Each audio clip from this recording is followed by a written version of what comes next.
Hello guys, welcome back to our channel মাম্পিউবি lifestyle. আবার একটি নতুন ভিডিওর সঙ্গে ওয়েলকাম জানিয়ে ভিডিওটি শুরু করা যাক। তো গাইস, আজকে কোনো শর্ট ভিডিও এবং মিনি ব্লগ হতে যাচ্ছে না।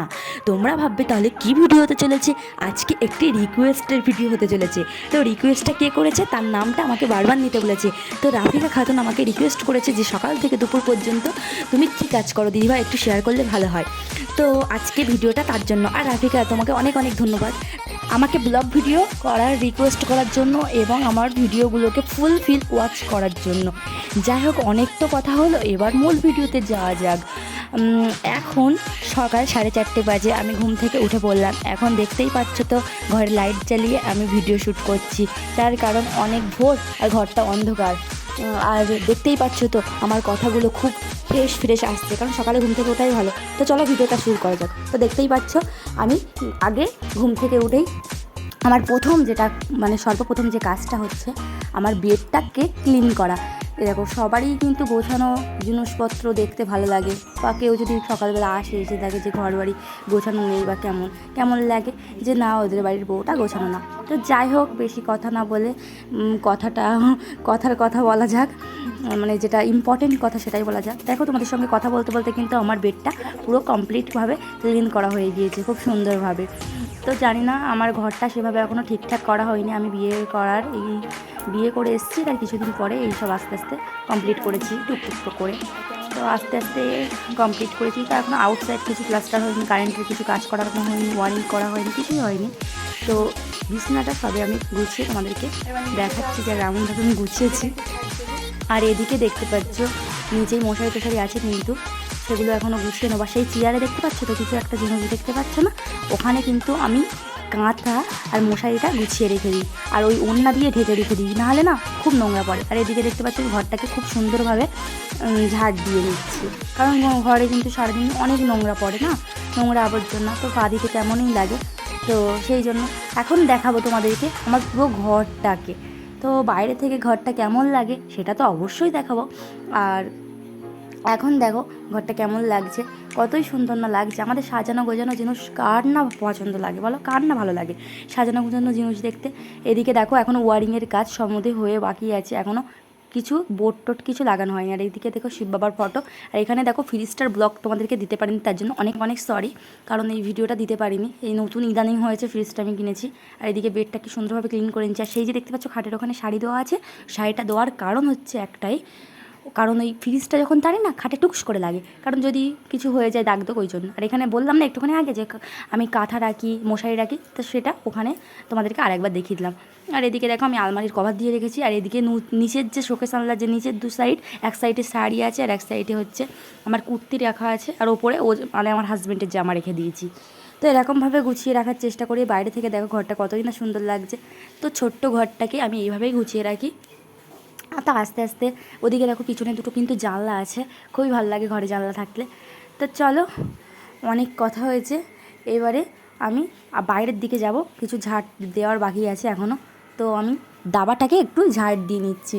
তো দাবাটা একটু ঝাড় দিয়ে নিই। দেখো গাইস, এই পাশে যে ঘরটাকে আমি ঢুকলাম না, ওটা আমার শ্বশুর শাশুড়িরা থাকে। তো ওই ঘরটাতে ওরা এখন মাঠে গিয়েছে, তো কাজটা আমার আজকে মাঠে গিয়েছে পটল তুলতে। তো সেই হিসাব করে কাজটা সবই আমার করতে হয়েছে। আর ঝাড় দেওয়া না একটু চাপেরই ব্যাপার, অনেক কিছু সরিয়ে ঝাড় দিতে হয়। তো যাই হোক, বেশি কিছু না মনে করাই ভালো, সংসারের কাজ যত নেই মনে হবে ততই করা হবে। দেখতে পাচ্ছ কতই ভোর, আমি লাইট জ্বালিয়ে রেখে দিয়েছি ঘরে, এখনও কিন্তু আমি লাইটটা অফ করিনি। আর ফ্রেশ সকালে উঠতে কার না ভালো লাগে, আমার তো ভীষণই ভালো লাগে সকালে উঠলে না একটা ফ্রেশ ব্যাপার লাগে। তো এইদিকে আমি তোমাদেরকে বললাম না একটুখানি আগে যে শ্বশুর শাশুড়িরা পটল তুলতে গেছে, তোমরা বিশ্বাস করবে কি না সেই জন্য দেখিয়ে দিলাম। দেখো আমাদের খেতে কত পটল হয়েছে, এখনও কিন্তু ওদের পটল তোলা শেষ হয়নি, এখনও ওরা মাঠেই আছে। তো দেখো কত পটল হয়েছে, এক বাজরা আর একটা টেরে পুরো হয়েছে, আর এখনও আর এক বাজরা আসছে।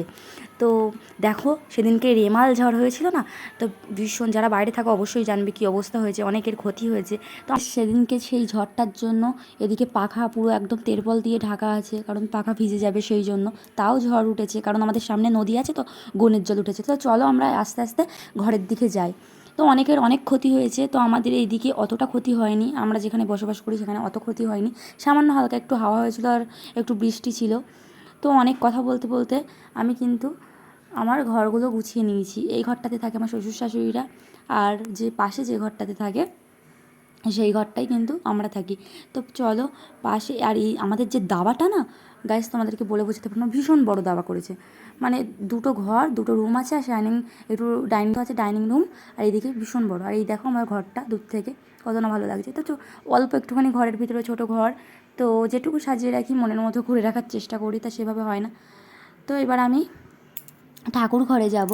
অনেক তো কথা হলো, অনেক কাজ হলো। এবার কাজ করতে করতে ওরা মাঠ থেকে বাড়ি আসবে, আমি ঠাকুর ঘরে যাব, স্নান করব, স্নান করে রেডি হয়ে ঠাকুর ঘরে যাব। ঠাকুর ঘর থেকে নেমে এসে কিন্তু আমার ওটা আবার রান্না বসাতে হবে, কারণ মায়েরা পটল ক্ষেত থেকে বাড়ি আসবে, যেহেতু পটল তোলা হয়েছে ওদের জন্য টিফিন করতে হবে, আলু ভাজা, ডিম ভাজা, মুড়ি এসব করতে হবে। তো চলো স্নান করে ঠাকুর ঘরে দেখা যাক। তো দেখো আমি একেবারে স্নান করে ঠাকুর ঘরে চলে এসেছি। তো আজকে আমি শাড়ি পরে ভোগ জলটা দেওয়া উচিত ছিল, তো আমি শাড়ি পরেই কিন্তু আসি, তোমরা অন্য কিছু ভাববো না, কারণ শাড়ি পরেই আসি। তো আজকে আমি নাইটি পরেই ঠাকুর ঘরে চলে এসেছি। আর চুলটাকে আমি খোপা করে নিয়েছি, কারণ চুল ছেড়ে কখনো ভোগ দিতে নেই। দেখো আমার ভোগ জল দেওয়া কমপ্লিট হয়ে গিয়েছে।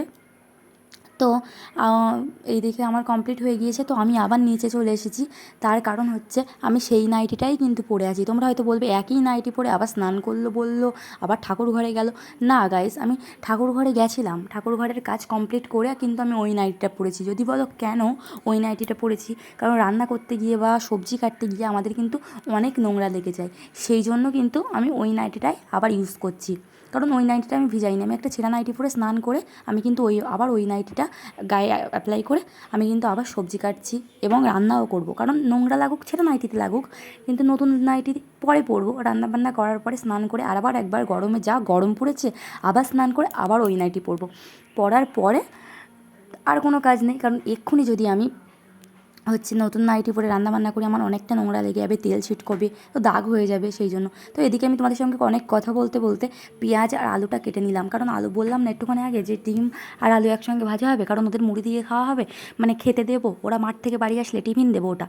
আর রান্না হবে কিন্তু ডিম আলুর তরকারি। এদিকে দেখো আমার বললাম না যে আলু ভাজা কাটা হয়ে গেছে, দেখো আলু ভাজবো বলে সকাল সকাল উঠে আলুটাও ভাজা হয়ে গেছে, বাসি কাজ করে ঠাকুর ঘর থেকে এসে। আর এদিকে আমি ভাজতে চাপিয়ে দিচ্ছি। এদিকে দেখো কড়া খুন্তি আমি নিয়ে গ্যাসটা জ্বেলে দেবো, রান্নাটা আমি সম্পূর্ণ করে নিচ্ছি। তো আমি রান্না করতে থাকি, তোমরা দেখতে থাকো। আমি ভালোভাবে দেখাতে পারছি না, কারণ আমার স্ট্যান্ডটা নেই, আমি একটা কাঠের ওপরে এরকম রেখে তারপর কিন্তু দেখো আমি তোমাদেরকে রান্না করতে করতে আবহাওয়াটাও দেখিয়ে দিচ্ছি, কত সুন্দর আবহাওয়া না। এরকম আবহাওয়ায় যদি চিকেন কষা হয় কত না ভালো হয়। তো আজকে আমাদের চিকেন কষা হচ্ছে না, তো আমাদের আজকে ডিম হচ্ছে। তো যাই হোক, এদিকে দেখো তেলটা আমি একটু হিট করতে বসেছি, গ্যাসটা নিচেই নামিয়ে নিয়েছি, তার কারণ গাইস কি বলো তো, ভীষণ তো হাওয়া হচ্ছে, ওই জন্য নিচেই গ্যাসটা বসিয়ে নিয়েছি। তো এদিকে চলো আলুটা ভাজতে থাকি। তোমাদের আলুটা ভাজতে ভাজতে তোমার সঙ্গে তাই অনেক কথা বলা হয়ে গেছে, এবং বাসি কাজ করা হয়ে গিয়েছে, ঠাকুর ঘর দেওয়া হয়ে গেছে, স্নান করা হয়ে গেছে। তো আমি আবার কিন্তু আর একবার স্নান করবো, যা গরম পড়েছে। এদিকে আমি আলুটা ভাজা করে নিচ্ছি, নেওয়ার পরে কিন্তু এদিকে আমার ভাতের জল বসানো হয়ে গেছে, কারণ একেবারে আমি বলছি ভীষণ তাড়াতাড়ি তো সময় চলে যাবে। এদিকে আমি আলুটা ভাজা করতে বসিয়ে দিয়ে ভাতটাও বসিয়ে দিয়েছি। তারপরে কিন্তু আমি ডিমের সমস্ত সব কিছু কমপ্লিট করে নেবো। ডিমের আলু কুটে নিয়েছি, রসুন আদা পেঁয়াজ সমস্ত সব বাটনা টাটনা করে নিয়ে এদিকে দেখো আমার ডিম ভাজাও হয়ে গিয়েছে এবং ডিমের আলুও ভাজা হয়ে গিয়েছে। বুঝতে পেরেছো গাইস? তো আমি কত তাড়াতাড়ি সব কিছু ক্লিপ আমি দেখাতে পারিনি। তো আস্তে আস্তে চলো আমি তরকারিটা করি। এদিকে দেখো তেলটা হিট হয়ে গিয়েছে, আমি পেঁয়াজ দিয়ে দিলাম, আদা রসুন সমস্ত সব দিয়ে কষিয়ে নিয়ে এবারে কিন্তু আমি আলুটাও দিয়ে দেবো। আস্তে আস্তে ডিমগুলো একটা জায়গায় দেখতে পাচ্ছ তুলে নিলাম, কারণ ডিমগুলো এক্ষুনি দিলে ভেঙে যাবে। তো আলুটা দিয়েই ভালোভাবে কষিয়ে নিচ্ছি। কষিয়ে নেওয়ার পরে কিন্তু আমি ভালোভাবে কষিয়ে নিয়ে সমস্ত গন্ধ চলে যাবে, হালকা হালকা করে লেগে যাচ্ছে বলে আমি গ্যাস আস্তে জোরে দিয়ে কিন্তু আমি ডিমটার আলু কষিয়ে নিচ্ছি। কষানোর পরে কিন্তু এবার আমি জল দিয়ে দেবো, কারণ আমি ভালো রকম কষানো হয়ে গিয়েছে। এবার আমি একটু হলুদ দিয়ে দিচ্ছি। তো আমি তোমাদেরকে দেখাতে পাচ্ছি না রান্নাটা। তো যাই হোক, আমার সকাল থেকে দুপুর পর্যন্ত এই কাজটুকুটোই আছে, এই রান্নাগুলো। তো রান্না আমার সব দিন করতে হয় না, মারা মাঠে আছে বলে তাই রান্নাটা করছি আমি। তো রান্না এখন মোটামুটি সবই পারি রান্নার। তো এই ছিল আমার আজ থেকে সকালের, মানে সকাল থেকে এই দুপুর পর্যন্ত এই ব্লগ ছিল। এবার মা বাবারা আসবে, ওদেরকে খাওয়া দেবো। খাওয়া দেওয়া হয়ে গেলে তারপরে রান্না বান্না করে স্নান করে বাসন মাজবো। বাসন মাজার পরে তারপর আবার ঘর বাড়ি উঠোন সমস্ত সব ঝাড় দেবো। ঝাড় দিয়ে নিয়ে যাওয়ার পরে আমার বিছনাটাকে একটু গুছিয়ে এবার আমি একটু শুয়ে পড়বো। তারপর হাজব্যান্ড আসবে, ওকে ভাত দেবো, ভাত দিয়ে তারপরে শুয়ে পড়বো। তারপর সকালবেলা যেমন কাজ থাকে, ছাদে যাই, ছাদে গিয়ে কী বলো তো, জামা কাপড়গুলো নামিয়ে নিয়ে আসি, জামা কাপড়গুলো নামিয়ে নিয়ে এসে হচ্ছে ভাঁজ করে নিই। তো আজকে দেখো ডিমের তরকারিটা তো হয়েই গেল, আর এইদিকে ছিল ভেন্ডি ভাজা, ভেন্ডি ভাজাটা হয়ে গেল। তো রান্না বান্না করে এই যে একটা নতুন নাইটি পরেছি, দেখতেই পাচ্ছ।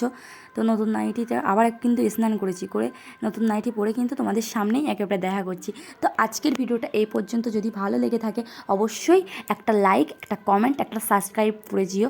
হয়তো জানি ভালো হয়নি, কিন্তু তোমরা পাশে থাকলে আস্তে আস্তে আস্তে আস্তে আমার ভিডিওটায় কমেন্টস করবে, আরও কেমন ভিডিও দেখতে চাও অবশ্যই কমেন্টস করো।